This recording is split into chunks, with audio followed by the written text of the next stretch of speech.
আমরা আমাদের দেশের বেশিরভাগ মানুষ শবে বরাত মানেই জানে মূলত এটা ভাগ্য নির্ধারণকারী রজনী।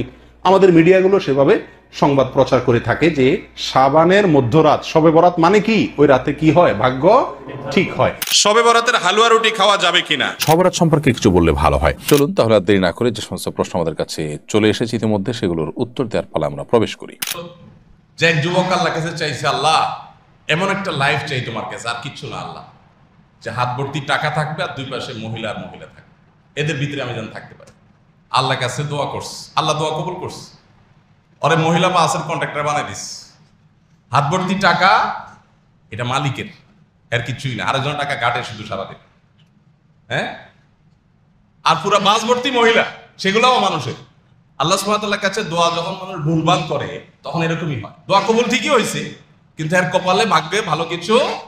আমাদের সমাজে শবে বরাতে মসজিদে আমাদের অনেক বেশি ভিড় হওয়ার একটা বড় কারণ হলো আমরা জানি এটি ভাগ্য নির্ধারণী রজনী।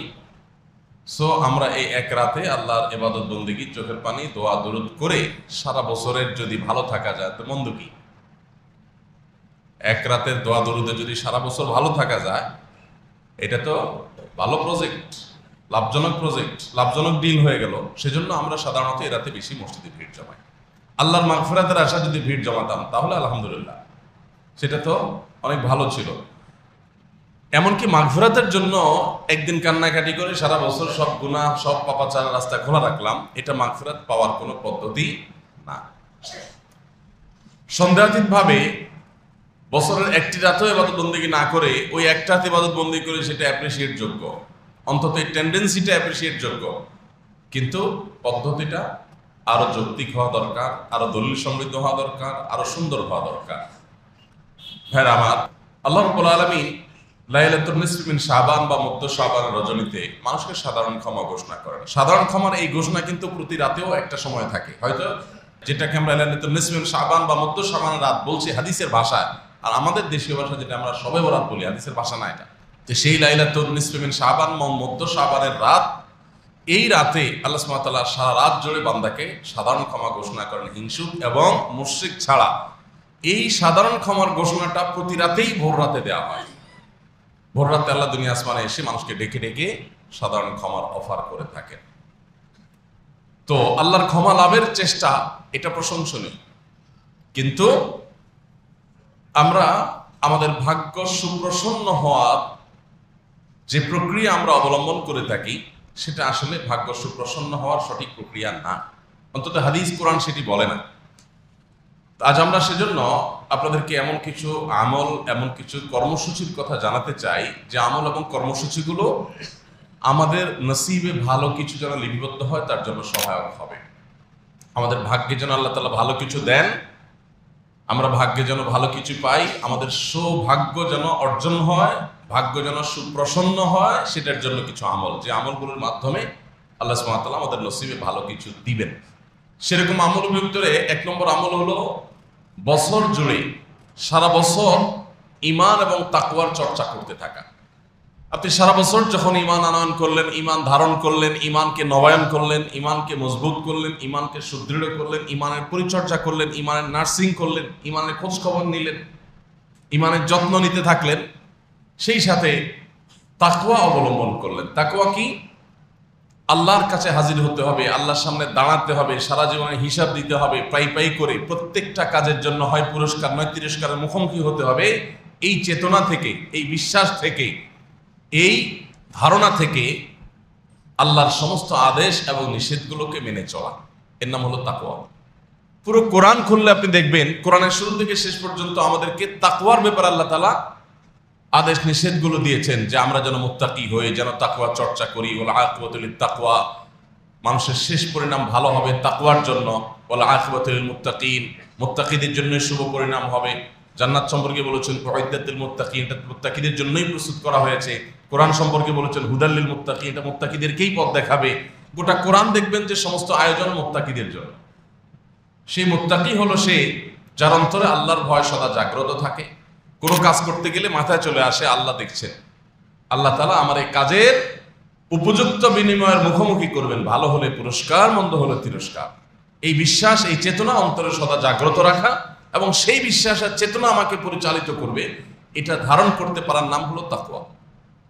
তো এই তাকওয়া যদি সারা বছর জুড়ে থাকে তাহলে আপনার ভাগ্য, আমাদের ভাগ্য সুপ্রসন্ন হবে, নসিবে আল্লাহ ভালো কিছু দিবেন। কারণ অচল মেশিন কি আমরা শুধুমাত্র এই মেশিনটা টিকে আছে, টিকে থাকা নির্দিষ্ট সময় পর্যন্ত যে প্রয়োজন আছে সেই প্রয়োজনে যতটুকু যা দরকার আমরা তা করি, এর বাইরে অতিরিক্ত নিয়মিত তেল, মোবিল ইত্যাদি দেওয়া, অতিরিক্ত পরিচর্যা, এটা আমরা অচল মেশিনকে করি না। আপনার একটা ফ্যাক্টরি আছে, একটা অচল মেশিন আছে, কিছু সচল মেশিন আছে।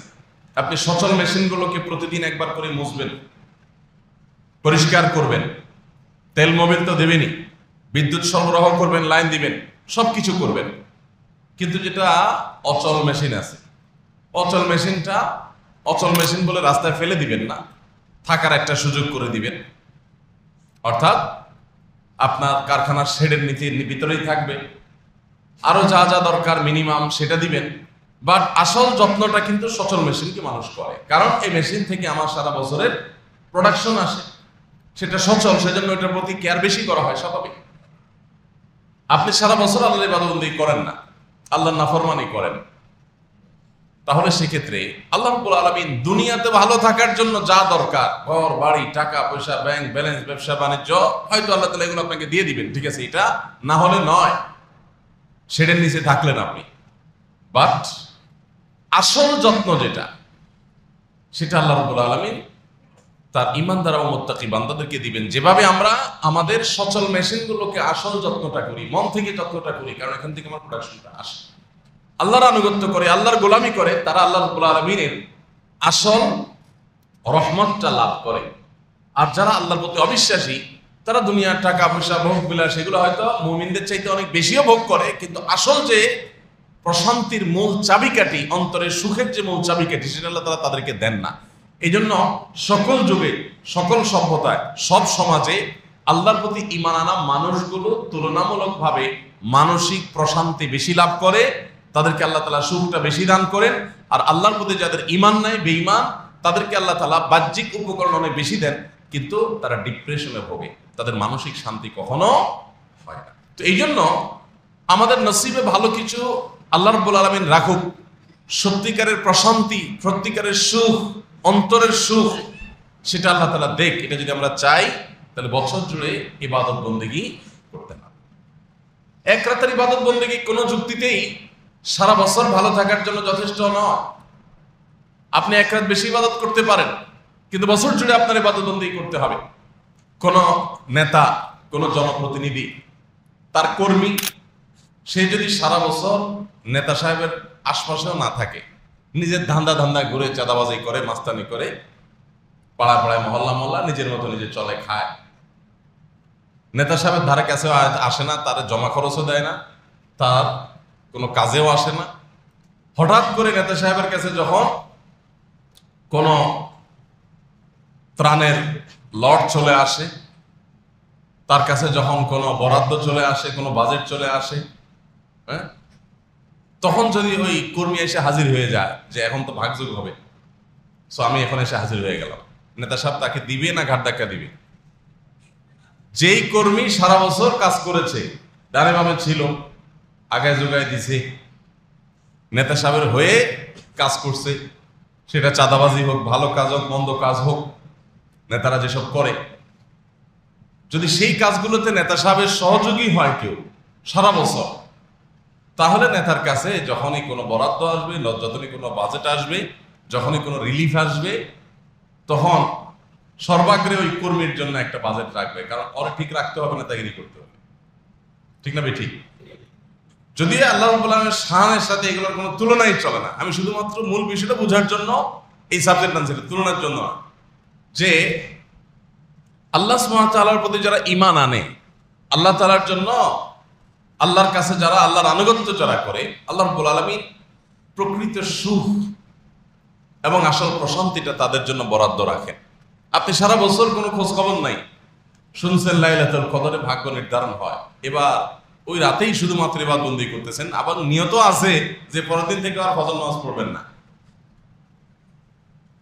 তো আপনি কিভাবে আশা করেন যে আল্লাহ বলেন আপনার নসিব ভালো কিছু দিয়ে? বরং আপনি যদি তওবা করেন যে আল্লাহ এ রাতে আমি তওবা করলাম, সারা বছর আমি ভালো থাকবো, আমি নেক থাকবো, আমি মুত্তাকি থাকবো, আশা করা যায় আপনার ভাগ্য সুপ্রসন্ন হবে। তাহলে 1 নম্বরের আমল আমরা পেয়ে গেলাম, সেটা হলো বছর জুড়ে ঈমান এবং তাকওয়ার চর্চা করলে আল্লাহ সুবহানাহু ওয়া তাআলা আমাদের নসিবে ভালো কিছু দিবেন। নসিবে ভালো কিছুর মানে কি, এটার আলোচনা আমরা বহুদিন করেছি, অনেকবার এখানে আমরা বলেছি। এটা আমাদের বারবার কিন্তু রপ্ত করতে হবে যে নসিবে ভালো কিছু দেওয়ার মিনিংটা কি। আমরা সাধারণত নসিবে ভালো কিছুর মিনিং বুঝি টাকা পয়সা। আল্লাহ আমার টাকা পয়সা দাও, গাড়ি বাড়ি দাও, ব্যাংক ব্যালেন্স দাও, বড় চেয়ার দাও, পদ পদবি দাও, নাম যশ খ্যাতি, আমাকে এগুলো দিয়ে দাও, তাহলেই আমার ভাগ্যে ভালো কিছু আছে আমি বুঝবো। আমরা মানসিক সুখ বা শান্তি এটা আল্লাহর কাছে চাই না কম। যারা দুনিয়া আল্লাহর কাছে চাই তাদের চাওয়ার পদ্ধতি এবং তরিকা কি? আল্লাহ অমুকরে আমার ভালো লাগে, আল্লাহ তার জন্য বিয়ে করতে পারি, আল্লাহ আমার এতগুলো টাকা দরকার, এটা যেন হয়ে যায়, আল্লাহ অমুক ডিলটা আমি করতে গেছি, ডিলটা যেন হয়ে যায়, আল্লাহ ওই বিজনেসটাতে নামতেছি, বিজনেসে যেন হয়ে যায়, আল্লাহ ওই চাকরিটার জন্য আমি দরখাস্ত করি যেন হয়ে যায়। এ হলো আমাদের আল্লাহর কাছে দুনিয়া চাওয়ার সিস্টেম। আমরা সব ঠিক করে দেই, আল্লাহরে বলছি আল্লাহ সুখ শান্তিটা আমারটা আমি দেখবো, তুমি শুধু এটা দিয়ে দাও। এই না আমাদের দোয়ার ধরন। তরুণ ছেলে ফেলে বিশেষ করে বেকার যখন থাকে, কাজ কাম থাকে না, অনেক পোলাপান আল্লাহর কাছে দোয়া করে, অনেকে লিখে দেয় আমাদের কাছে, হুজুর একটু দোয়া করবেন। কি দোয়া? আল্লাহর কাছে আমার বেশি কিছু চাওয়া নাই হুজুর, 1,3 লাখ টাকা আল্লাহ আমার দিলেই হবে, একটা বাইক লাগবে, আর কিছু টাকা দিয়ে একটু ভালো ড্রেস আপ দরকার, টুকটাক একটু খরচ করে একটা বিয়ে শাদী করে ফেলবো, কোন রকম একটা ছোটখাটো কিছু করার মতো পুঁজি থাকলেই হবে, বাস আমার আল্লাহর কাছে বেশি কিছু চাওয়া নাই। অর্থাৎ আল্লাহ তুমি 3 লাখ 4 লাখ টাকা দাও, সুখটা আমি বুঝে নেব। এই হলো আমাদের চাওয়ার পদ্ধতি। আর আমাদের নবী আলাইহিস সালামের চাওয়ার পদ্ধতি ছিল আল্লাহুম্মা ইন্নী আসআলুকাল আফিয়াহ, আল্লাহ তোমার কাছে সুখ চাই। সেটা 3 লাখে দিবা না 3 কোটি দিয়ে দিবা, না 3 পয়সা দিবা না বিনা পয়সা দিবা, তুমি বুঝো। আমি চাই কি? সুখ। এর বলে বুদ্ধিমান। এটা হলো বুদ্ধিমানের দোয়া, এটা হলো বিবেকবান মানুষের দোয়া। কত 3 লাখের মালিক হওয়ার পরও মানুষ সুখের চেহারা দেখে নাই, কারণ কামাই করছে 3 লাখ, অসুখ হয়ে গেছে 6 লাখের। লাভের প্রজেক্ট হলো না লসের প্রজেক্ট হলো? বাদশাহ হারুন রশিদ তিনি তার দাসীদের বলেছিলেন একবার যে রাজদরবারে যত জিনিসপত্র আছে আজকে যে যেটা ধরবে সেটা তার জন্য হয়ে যাবে, তার দিয়ে দেব। এইবার তো সব ছোটাছুটি শুরু করছে, কেউ যায় টাকার বস্তা ধরে, কেউ যায় স্বর্ণের স্তূপ ধরে, কেউ যায় আরেকটা ধরে, সিন্দুক ধরে, সিন্দুক ধরলাম এর ভিতরে যা আছে আমার। তো এক দাসীকে উনি অনেক বেশি পছন্দ করতেন, সে দেখতে খুব বেশি সুশ্রী ছিল না, কিন্তু বুদ্ধিমতী ছিল। কেন তাকে এত বেশি পছন্দ করে বাকিরা হিংসা করত? ওর ভিতরে কি আছে এত ওর পছন্দ করা, ওর এত স্নেহ করার কি আছে, অগ্রাধিকার দেওয়ার কি আছে? তো যাকে উনি অনেক পছন্দ করতেন সে এসে বাদশার মাথার উপরে হাত দিয়ে ধরলেন। তখন বাদশাহ বললেন, দেখো কেন তাকে অনেক বেশি বুদ্ধিমতী মনে করি আমি, সেটা তোমরা বুঝো। তোমরা সবাই যায় সিন্দুক জড়ায় ধরছো, টাকা জড়ায় ধরছো, আর সে এসে আমার জড়ায় ধরছে, কারণ সে জানে আমি তার হয়ে যাওয়া মানে সবই তার হয়ে যাওয়া। এই জন্য যার বুদ্ধিশুদ্ধি কম সে আল্লাহকে বাজেট দিয়ে দেয়, আল্লাহকে উল্টা বাজেট দিয়ে দেয়। আল্লাহ 3 লাখ 10 লাখ 15 লাখ অমুক চাকরিটা হইলে হবে, বাকিটা আমি বুঝে নিবো। আল্লাহ প্রমোশনটা আমার দরকার, বাকিটা আমি বুঝে নেবো। হয় নাই, মন খারাপ, আল্লাহ আমি চাইলাম তুমি দিলে না। কথা হইলো এত দোয়া করলাম, এত দোয়া দরুদ করলাম, এত আমল করলাম, হাদিসের সবগুলো আমল একটা একটা করে করলাম, টাকা পয়সা দান সাদেকা করলাম, এত চোখের বানিয়ে ফেললাম, তাহাজ্জুদের সময় চাইলাম, আমার মার দোয়াটাও কবুল হলো না। মা কি মা হইলা, আমরা অস্থির হয়ে যাই। অথচ আমার ওই চাকরি না হওয়ার মধ্যে আমার জন্য কল্যাণ থাকতে পারে কি পারে না? শুধু পারে না, আল্লাহ সুবহানাহু ওয়া তাআলা যদি এটা না দেন আর আমার দোয়া যদি ঠিকমতো হয়ে থাকে, নির্ঘাত আমার ওটা না হওয়ার মধ্যেই আমার কল্যাণ নিহিত। আল্লাহ একটা চেয়ার দিয়েছেন আপনাকে, বিরাট বড় একটা পদ দিয়েছেন, এই পদে বসার কারণে যদি আপনার জাহান্নামে যাওয়াটার পথ সুগম হয়, তাহলে এই চেয়ার পাওয়াটা আপনার জন্য কল্যাণের হলো না অকল্যাণের হলো? এই জন্য আল্লাহ সুবহানাহু ওয়া তাআলার কাছে সৌভাগ্যের প্রত্যাশা করবার আগে সৌভাগ্যের সংজ্ঞা জানতে হবে, ডেফিনিশন ক্লিয়ার হতে হবে যে আমি আল্লাহর কাছে সৌভাগ্য চাই মানে কি। সৌভাগ্য চাই মানে টাকা পয়সা গাড়ি বাড়ি যদি চান, জাপানিজদের টাকা পয়সা গাড়ি বাড়ি প্রযুক্তি তথ্য টেকনোলজি জ্ঞান বিজ্ঞান সবকিছু আমাদের চাইতে নয়, গোটা বিশ্বের বহু দেশের চাইতে ভালো, কিন্তু তারা ভালো নাই, তারা সুখে নাই।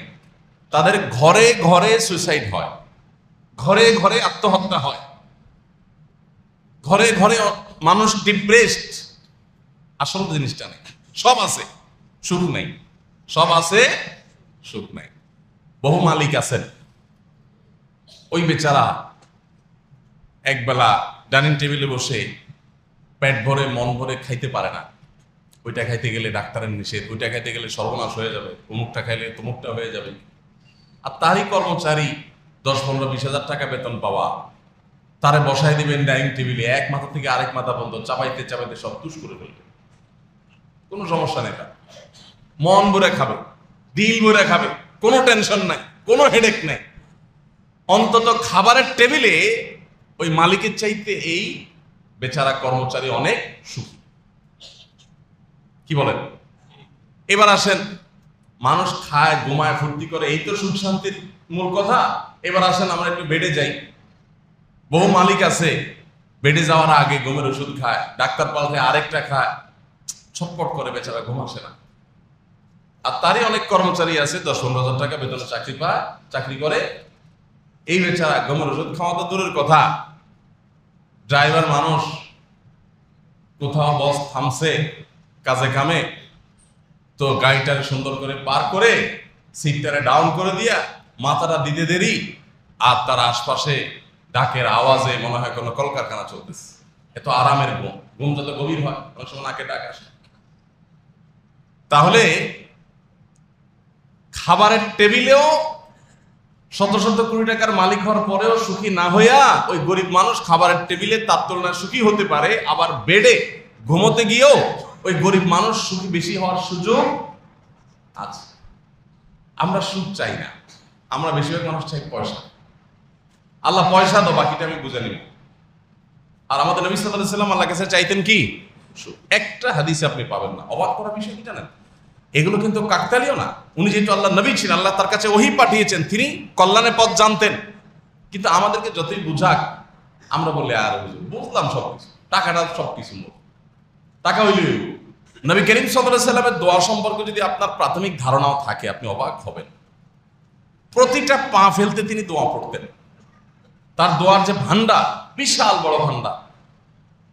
মানে ঘাড় ফিরাচ্ছেন দোয়া, ঘুমাচ্ছেন দোয়া, ঘুম ভেঙে গেছে তখন দোয়া, বিছানায় যাচ্ছেন তখন দোয়া, সন্ধ্যা হয়ে গেছে তখন দোয়া, আবার ঘুম থেকে উঠে দোয়া, ঘুম থেকে উঠে ওয়াশরুমে যাচ্ছেন দোয়া, এসে উযু করছেন তখন দোয়া, হ্যাঁ, আবার বাইরে এসে আকাশের দিকে তাকিয়ে দোয়া, আবার তাহাজ্জুদের সময় দোয়া, তাহাজ্জুদের পরে দোয়া, ফজর নামাজ পড়তে যাওয়ার সময় পথে দোয়া আছে আলাদা হাদিসে, আবার তো ফজর নামাজ পড়লেন পুরো নামাজটাই দোয়া, নামাজের পরে আবার দোয়া, আবার সকাল সন্ধ্যার দোয়া, আপনি যখন আবার বাসায় যাচ্ছেন নাস্তা খেতে বসছেন, নাস্তা খেতে দোয়া, নাস্তা খাবার শেষ করার পর আবার দোয়া, আবার যখন বাইরে যাচ্ছেন কাজে তখন দোয়া, যদি বাজারে যান তো বাজারে ঢোকার আলাদা দোয়া, যদি দোকানে ঢোকেন সেখানকার দোয়া, আপনি যদি গাড়িতে উঠে যান তাহলে গাড়িতে ওঠার দোয়া।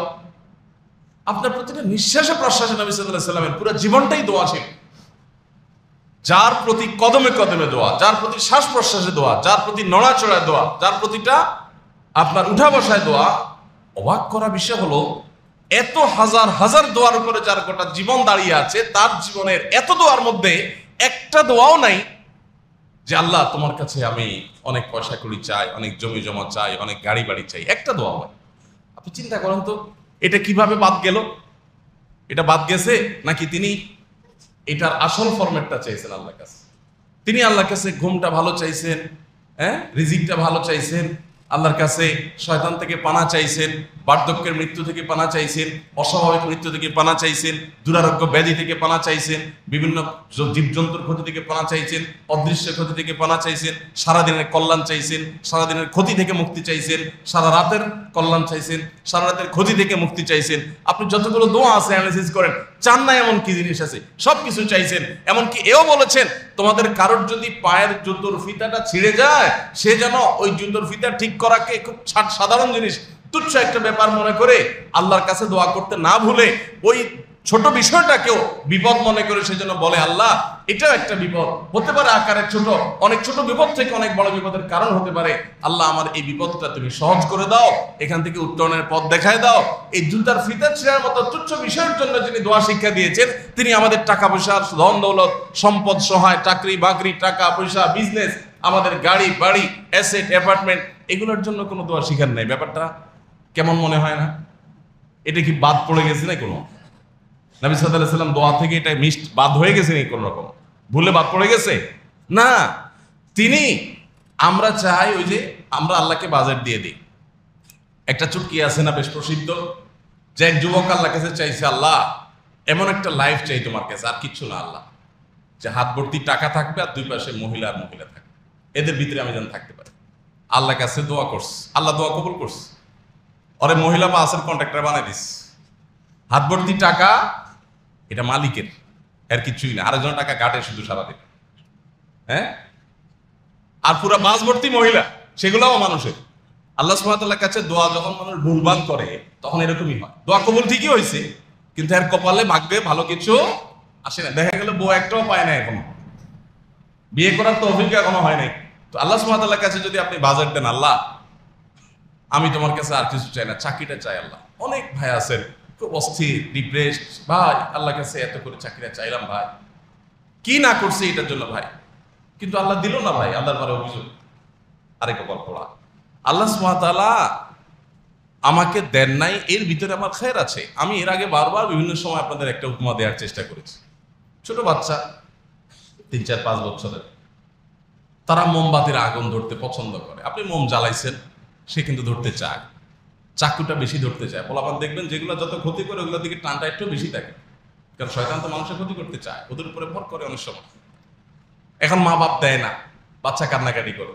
বাচ্চার কান্নাকাটির স্টাইলটা দেখলে মনে হবে যদি ওর যদি বাকশক্তি থাকতো, ও যদি বোঝানোর ক্ষমতা থাকতো, তাহলে সেক্ষেত্রে ও বলতো যে আমার বাপমার মতো এরকম ডাকাত, এরকম পাষাণ, এত মমতাহীন মানুষ দুনিয়াতে আরেকটা আছে নাকি জানে। এত কান্নাকাটি করলাম, আমার হাত দমটা ধরে রাখছে একজনে, পা দুটো ধরে রাখছে আরেকজনে, মোমবাতি সরাই ফেলছে আরেকজনে, কোনোভাবে আমাকে একটু, এত সুন্দর আগুন, এত লাল টুকটুক, এটা ধরতে দিল না। ধরলেই তো আমি জান্নাতের শান্তিটা পাই যেতাম, কি ভালো লাগতো, দিল না আমার একটু।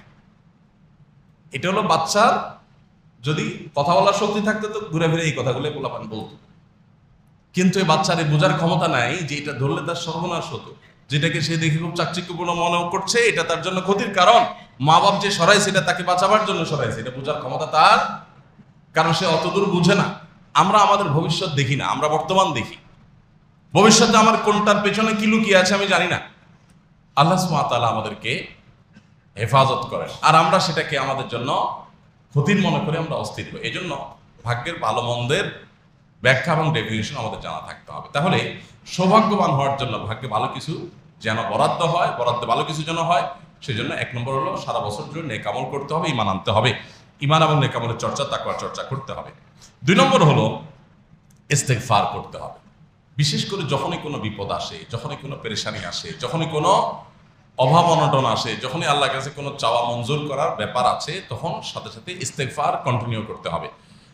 সূরা নূহ আল্লাহর বলা নূহ আলাইহিস সালামের কথা বলেছেন, তিনি বলেছেন ফাকুল তাস্তাগফিরু রাব্বাকুম ইন্নাহু কানা গাফফারা ইউরসিলিস সামাআ আলাইকুম মিদরারা ওয়া ইমদিদুকুম বিআমওয়ালিন ওয়া বানিন ওয়া ইয়াজআল লাকুম জান্নাতিন ওয়া ইয়াজআল লাকুম আনহারা। তোমরা আল্লাহর কাছে ইস্তেগফার করো, ইস্তেগফার ক্ষমা প্রার্থনা করো, কায়মন বাক্যে চোখের পানি ফেলে আল্লাহর কাছে মাফ চাইতে থাকো, মাফ চাইতে থাকো, মাফ চাইতে থাকো। তাহলে কি হবে? তাহলে তোমাদেরকে আসমান থেকে আল্লাহ তাআলা মুষলধারে রহমতের বৃষ্টি দিবেন, তোমাদের ফল ফসল উৎপাদন ভালো দিবেন, রিজিক ভালো হবে, উপার্জন ভালো হবে।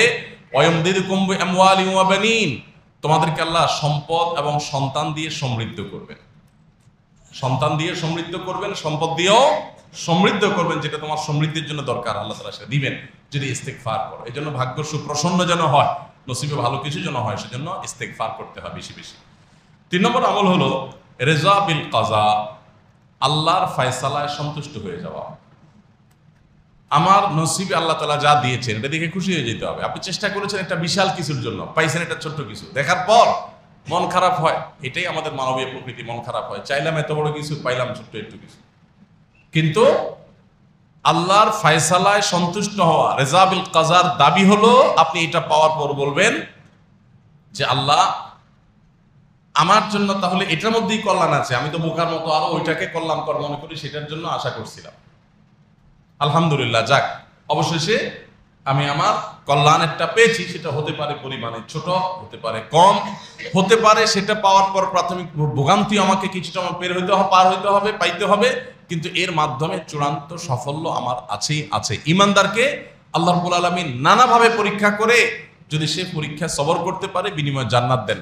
গুড ডিল, ভালো ডিল, এটা লসের কিছু না। এই জন্য সে প্রতিটা প্রাপ্তিকে শুকরিয়া আদায় করে গ্রহণ করবে, নাশকর হবে না। অস্থির হওয়া, আশার বিচার করা, এরকম ভাবে বেসবর হয়ে যাওয়া, এটা বেঈমানের লক্ষণ। আর প্রতিটা বিষয় সেটা আমার জন্য মনে হচ্ছে নেগেটিভ, সেটা আমার কাছে মনে হচ্ছে অনেক বিপদের, সেটা আমার জন্য মনে হচ্ছে অনেক কষ্টের, কিন্তু আল্লাহর ফয়সালা যেহেতু আছে, এটা এসেছে আল্লাহ থেকে, ফয়সালা বাজেট ওখান থেকে আসছে, সো আমি সেটাকে আমার জন্য কল্যাণে মনে করে যদি সবর করে মেনে নেই, হয়তো আমার আপাত দৃষ্টিতে ক্ষতি হলো, কিন্তু চূড়ান্তভাবে ক্ষতি হবে না ইনশাআল্লাহ। এই জন্য এই রেজাবিল কাজা বা আল্লাহর কাজায়, আল্লাহর ফয়সালা সন্তুষ্ট হওয়া, এটা আমাদের আল্লাহ তাআলার নিয়ামত বৃদ্ধির অন্যতম কারণ। কোরআনে আল্লাহ তাআলা বলেছেন, লা ইন শাকারতুম লা আযীদান্নাকুম, যাই পাইছি, চাইছি ভালো কিছু, হইল উল্টাটা, এরপরও যদি আমি আল্লাহর কাছে শুকর আদায় করি, আল্লাহ এর চাইতে খারাপ কিছু হইতে পারতো, সেটা তো হয় নাই, অতএব তোমার শুকরিয়া। এভাবে যদি আমি শুকরিয়া আদায় করি, তো আল্লাহ বলেছেন লা আযীদান্নাকুম, আল্লাহ বাড়াই দিবেন নিয়ামত। শুকরিয়া আদায় করলে আল্লাহ নিয়ামত বৃদ্ধি করে দিবেন। তো ভাগ্যে সুপ্রসন্ন, ভাগ্যে ভালো কিছু হোক, ভাগ্য সুপ্রসন্ন হোক, সেটা চাইলে আল্লাহর নিয়ামতে শুকরিয়া আদায় করতে হবে, ফয়সালা সন্তুষ্ট হয়ে যাই পাইছে এটার উপরে আলহামদুলিল্লাহ বলার মতো মানসিকতা থাকতে হবে। এটা বলা যত সহজ, করা এত সহজ না, এটা করাটা একটু কষ্টের। যাদের ইমানের লেভেল যত উপরে তাদের জন্য তত সহজ। ইমানের মিটার যাদের যত উপরে হয়, তারা দুঃখ কষ্ট বিপদ দেখেও আলহামদুলিল্লাহ বলতে পারে। সুখ পাই আলহামদুলিল্লাহ বলতে অনেকেই পারে। আল্লাহ এত বছর দোয়া করছি, তুমি দিয়ে দিছো, তোমার শুকরিয়া মাবো, এটা খুব ভালো লাগে বলতে, সবাই পারে, তাই না? কিন্তু আমি চাইলাম কি আর হইল কি, কষ্ট করলাম কি জন্য আর হইল কি, আমার চাওয়ার বিপরীত কিছু হয়েছে, তো এইটা আমরা সহ্য করতে পারি অস্থির হয়ে যায়, তাই না? আমার শৈশবের একটা ঘটনা মনে পড়ে। একেবারে আমি পিছিয়ে ছিলাম, তো মসজিদের সহবরাতের সারা রাত সবাই দোয়া দরুদ কান্নাকাটি করছে। মসজিদ থেকে ফজরের সময়, ফজর আগ দিয়ে যখন বের হয়ে সব বাইরের দিকে যাচ্ছে, তখন মুয়াজ্জিন সাহেব, খাদেম সাহেবরা ওই যে জিলাপি এটা বিতরণ করতেছে, মিলাদ টিলাদ হয়েছে, সারা রাত দোয়া দরুদ হয়েছে, এখন সব বাড়িতে যাচ্ছে, জিলাপি দিচ্ছে। তো মুয়াজ্জিন সাহেব বেচারা, খাদেমরা বেচারা ভিড়ের মধ্যে দিয়ে তাড়াতাড়ি শেষ করতেছে, কেউ 2টা পাচ্ছে, কেউ 3টা পাচ্ছে, কেউ 4টা পাচ্ছে, বড় করে মুঠ করে ধরতেছে, যার মুঠে যা আসতেছে। তো এক লোক বাইর হইলো, এই বেচারা হাতে একটা পড়ছে, সে ওই একটা ধরে বলতেছে, আল্লাহ এই সারা রাতের তোমাদের কাছে এই চাইলাম আমি, মানুষ মুঠ করে জিলাপি পাইলো আর আমার কপালে একটা। এইবার তো তার মানে মুখ খারাপ, গালিগালাজ, মুয়াজ্জিন, খাদেম, তার কপাল, তার ভাগ্যে 14 গোষ্ঠী, সে গেলে বাসার দিকে যাচ্ছে।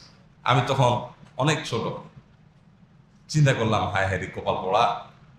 ও চিন্তা করছে জিলাপি 4টা পাওয়ার ভিতরেই কল্যাণের, হয়তো ওর ডায়াবেটিসের লেভেল ছুঁই আছে, ও নিজেও জানে না, হয়তো আল্লাহ সুবহানাহু ওয়া তাআলা ওরে একটা দিছে যে তোর মরণটা একটু দেরিতে হোক, আর ও চাইতেছে না আল্লাহ আমার মরণ আর বাঁচন আমারটা আমি বুঝুন, তুমি জিলাপি 4টা দাও। বুঝেন না ব্যাপারটা? আল্লাহ সুবহানাহু ওয়া তাআলা সেজন্য বলেছেন, লা ইন শাকারতুম লা আযীদান্নাকুম। ভাইরা আমার, এটা অনেক কঠিন বিষয়, কিন্তু এটাই বাস্তব। আপনি যদি বাস্তববাদী হন, আপনি যদি বুদ্ধিমান হন, এর চেয়ে বড় বুদ্ধিমানের কিচ্ছু নাই যে আল্লাহ সুবহানাহু ওয়া তাআলা আপনাকে কঠিন বিপদ দিয়েছেন, আপনি বলেন আল্লাহ তোমার শুকরিয়া। এটা বেঈমান বুঝবে না, এটা অবিশ্বাসী বুঝবে না যে শুকরিয়া কেন আদায় করবো, পাইলে না শুকরিয়া আদায় করবো, না পাইলে শুকরিয়া আদায় করবো কেন। ইমানদার এই জন্য, ওই যে বললাম, ইমানদারের বিষয়টা না হাতির মতো, মাসলেও লাভ, মরলেও লাভ, কোনো লসের কিচ্ছু নেই। ইমানদারের সবই লাভের প্রজেক্ট। বিপদ হয়েছে, শুকরিয়া আদায় করছে, আল্লাহ তাআলা জান্নাত দিবেন, নিয়ামত বাড়াই দিবেন, লসের কিছু নেই। কিন্তু এটা করার জন্য সে মোটিভেশন দরকার, সে বুঝ দরকার, সে ফাহাম দরকার, সে আকল দরকার, সে বিবেক দরকার, সেই উপলব্ধি দরকার, সে ঈমান দরকার। আল্লাহ আমাদেরকে সেগুলো দান করুন। ভাগ্যে যেন ভালো কিছু হয়, সেজন্য 4 নম্বর হলো সাদাকা করা। দান সাদাকার মাধ্যমে মানুষের প্রতি আল্লাহ তাআলার রহমত এবং অনুগ্রহ বাড়ে, বিশেষ করে বিপদ আপদ দূর হয়। as-সাদাকাতু তারুদ্দুল বালা, সাদাকা দান মানুষের বিপদ আপদ দূর করে। এই জন্য দান সাদাকা করতে থাকা, এটা মানুষের ভাগ্যে ভালো কিছু লিপিবদ্ধ করতে সাহায্য করে। এবং আরেকটা গুরুত্বপূর্ণ আমল হলো দোয়া। দোয়া এমন একটা জিনিস, লা ইয়ারুদ্দুত তাকদীর ইল্লা দোয়া, আল্লাহর তাকদীরকে পর্যন্ত পরিবর্তন করে দেয়, ফিরিয়ে দেয় দোয়া।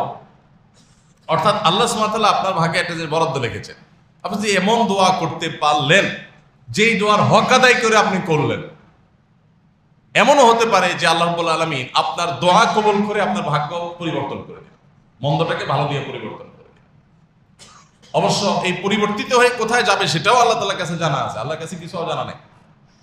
তো এই জন্য দোয়া করতে থাকা যে আল্লাহ, আমি জানি না আমার নসিবে কি আছে, আমার ঠিকানা কি জাহান্নামে না জান্নাতে, আমি জানি না, আমার নসিব যেন ভালো কিছু হয়। পাগলের মতো দোয়া করতে থাকা, চোখের পানি ফেলতে থাকা, এই দোয়া অসাধ্যকে সাধন করে এবং আল্লাহ ফয়সালাকে, সব ফয়সালা না, তাকদীরের কিছু প্রকার আছে গায়রে মুবরাম, সেগুলোকে আল্লাহ রাব্বুল আলামিন পরিবর্তন পর্যন্ত করে দেন দোয়ার মাধ্যমে। যেন দোয়া এটা ভাগ্যে ভালো কিছু লিপিবদ্ধ হওয়ার কারণ। সর্বশেষ নম্বর হলো আত্মীয়তার বন্ধন রক্ষা করা। বুখারী হাদিসে আসছে, নবী সাল্লাল্লাহু আলাইহি ওয়াসাল্লাম বলেছেন, মান সাল্লাহু আইয়ুসাতালাহু ফি রিজকিহি আও ইউসালাহু ফি আথারিহি ফালইয়াসিল রাহিমা।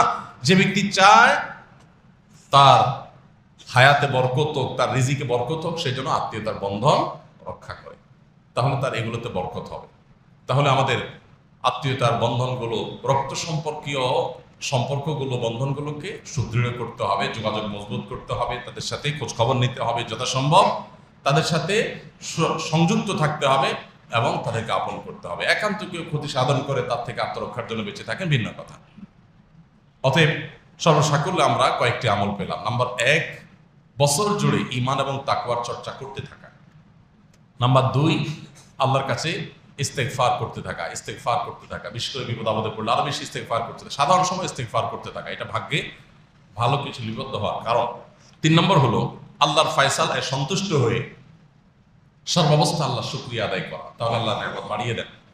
4 নম্বর হলো দান সাদাকা করা, 5 নম্বর হলো দোয়া করা, আর 6 নম্বর হলো আত্মীয়তার বন্ধন রক্ষা করে চলা। এই কাজগুলো করলে ইনশাআল্লাহ নসিবে, ভাগ্যে আল্লাহ রাব্বুল আলামিন ভালো কিছু দান করবেন।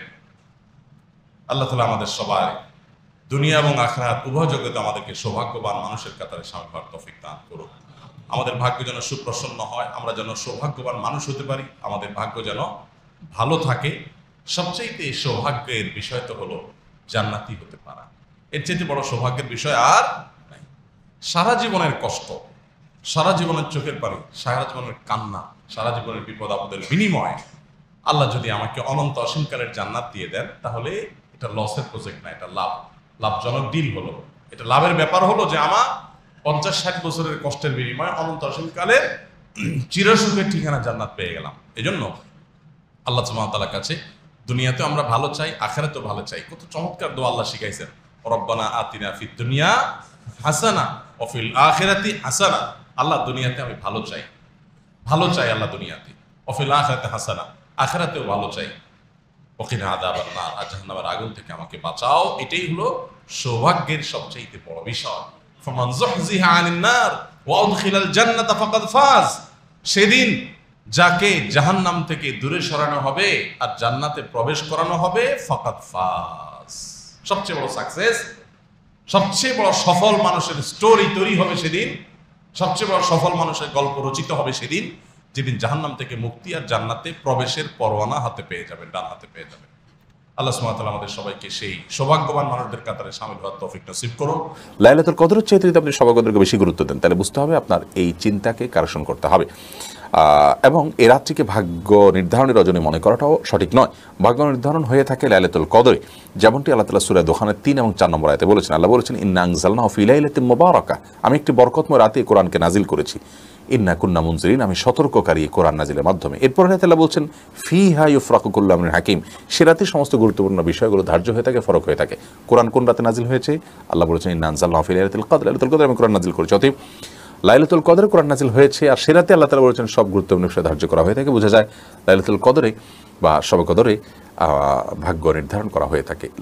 শবে বরাত যেটাকে আমরা বলছি, এই রাতে ভাগ্য নির্ধারণ করার বিষয়ে কোরআন থেকে তো নয়, কোনো হাদিস থেকেও বিশুদ্ধভাবে কোনো কিছু প্রমাণিত নয়। কোনো মনীষী বলেছেন, কিন্তু সেগুলো দলিলের দিক থেকে কোনোভাবেই টেকে না। বিধায় একজন ইমানদার তিনি এই শবে বরাতকে কেন্দ্র করে যে সমস্ত ভুলভাল জিনিস সমাজে আছে সেগুলো থেকে বেঁচে থাকবেন।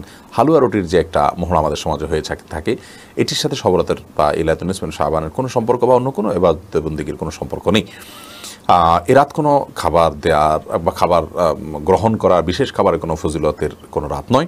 সেই সাথে এটাতে আতশবাজি করা, তারপরে আলোকসজ্জা করা, এরকম আরও অনেক কর্মকাণ্ড আমাদের সমাজে প্রচলিত আছে, এর কোনোটি কিন্তু হাদিস দ্বারা প্রমাণিত নয়। বিশেষ করে ইবাদতের জন্য মসজিদে একত্রিত হওয়া, সবাই মিলে একসাথে দোয়া করা, এটাকে আমরা মনে করি এ রাতের গুরুত্বপূর্ণ আমল। এটি মূলত শরিয়া নির্দেশিত কোনো বিষয় নয়। আল্লাহ তাআলা আমাদেরকে সুন্নাহ এবং বিদআতের মধ্যে পার্থক্য করার তৌফিক দান করুন।